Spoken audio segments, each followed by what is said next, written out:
অনেক সময় দেখা যায় আমাদের মোবাইলে ব্যবহার করা ইমো নাম্বার হাজার হাজার মানুষের কাছে ছড়িয়ে পড়ার পরে অনেকে কিন্তু আমাদের মোবাইল নাম্বার তাদের ইমোতে অ্যাড করে আমাদেরকে কল দেওয়া শুরু করে।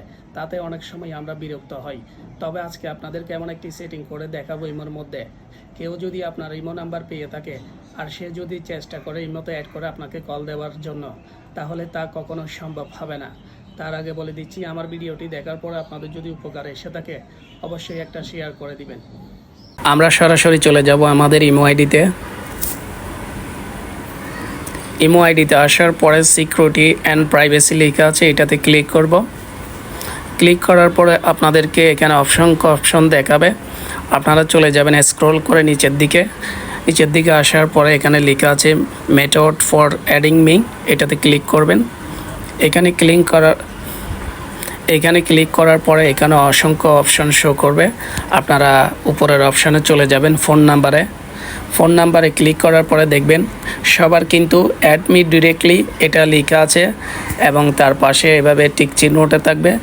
আপনারা করবেন অ্যাড মি আপন মাই অ্যাকসেপ্টেন্স, এটাতে ক্লিক করবেন।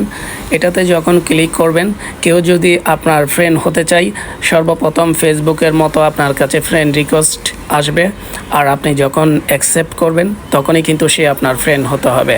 আর উপরেরটা থাকলে অ্যাড মি ডিরেক্টলি, তাহলে অটোমেটিক্যালি যখন ক্লিক করবে সাথে সাথে আপনার ফ্রেন্ড হয়ে যাবে। এখন আমাদেরকে ব্যাক দিয়ে পিছনে যেতে হবে।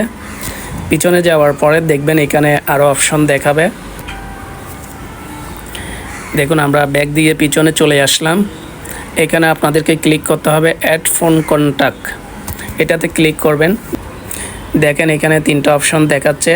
আমাদের সবসময় অ্যাড অটোমেটিক্যালি থাকবে। অ্যাড অটোমেটিক্যালি থাকলে তাহলে অটোমেটিক কিন্তু সবাই অ্যাড হয়ে যেতে পারে নাম্বারের মধ্যে। আমাদেরকে চালু করতে হবে ডোন্ট অ্যাড অটোমেটিক্যালি, এটাতে ক্লিক করে চালু করে দিবেন।